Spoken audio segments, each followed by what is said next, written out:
बात पुरानी बहुत है। एक वृक्ष पर दो समान तोते रहते थे। तेज आंधी में दोनों बिछड़ गए। एक तोता चोरों की बस्ती में और दूसरा ऋषियों के आश्रम में पहुंच गया। दोनों वहीं रहने लगे, मगर दोनों को ही एक दूसरे का पता ठिकाना मालूम था। कई वर्ष गुजर गए। एक दिन की बात है कि मगध के राजा आखेट के लिए निकले। वह चोरों की बस्ती के पास ही एक सरोवर के किनारे आराम करने लगे। इतने में किसी की कर्कश वाणी सुनकर उसकी नींद टूट गई।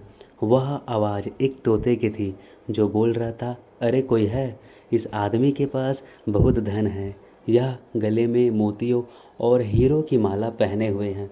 इसकी गर्दन दबाकर मोतियों की माला निकाल लो और लाश को झाड़ी में गाड़ दो। किसी को भी पता नहीं चलेगा। तोते को मनुष्य की तरह बोलते देखकर राजा एकाएक डर गया। वह आगे चल दिया। आगे ऋषियों का आश्रम था। वह आश्रम में पहुंचा।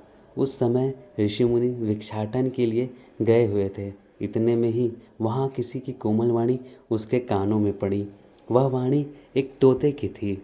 तोते ने राजन को देखकर कहा, आइए राजन, बैठिए। सभी ऋषि मुनि अभी भिक्षाटन के लिए गए हुए हैं। प्यास लगी हो तो ठंडा पानी पीजिए, और यदि भूख लगी हो तो फल का सेवन कीजिए।